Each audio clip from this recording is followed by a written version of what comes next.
Kata doktor 3 bulan lagi awak mati ya. Okey. Apakah amalan terbaik? Yang pertama, kita kena qada yang wajib. Ada tak benda yang wajib? Ada. Semayang yang wajib. Walaupun dalam keadaan berbaring. Okey.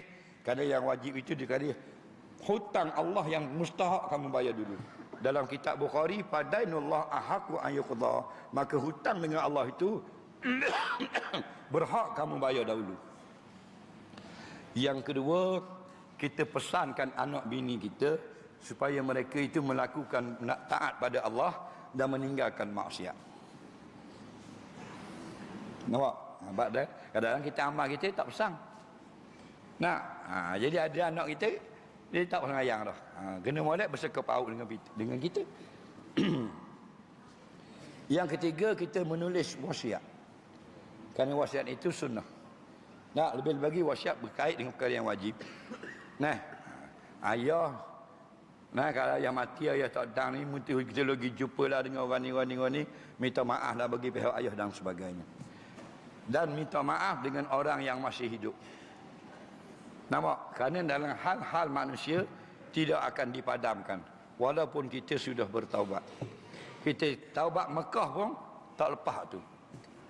Termasuk hutang pitih orang.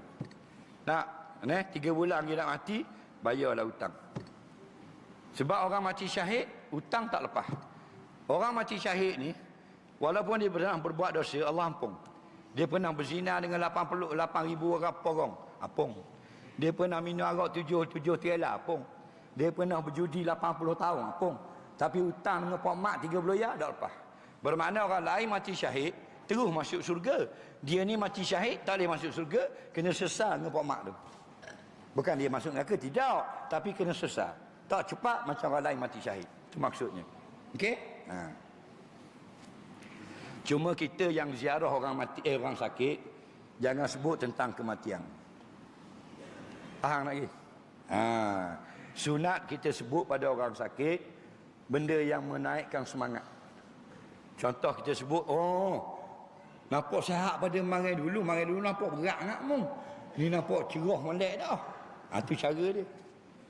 Nah, ajar tetap tak lari dah. Tapi dia rasa lebih bersemangat. Betul tak? Ramai orang mulut jahat. Dia kata kalau nyakit jamu sama kawan aku duduk tiruk dak dah 2 hari. Nate dulu. Nah. Atau dia kata, mati belaka dah kata-kata belakang ni. Tinggal mu seorang lagi. Nah, orang apalanya lagu tu ada ke dia? Ada, dak reti bahasa orang ya. Orang itu lepas buang teruk laut. Jangan jaga-jaga. Orang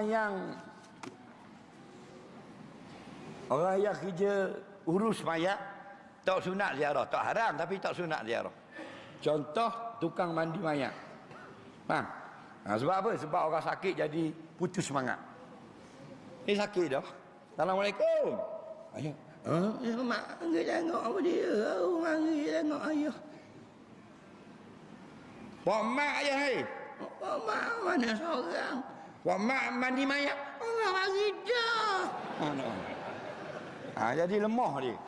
Patut mati asar, mati lohor.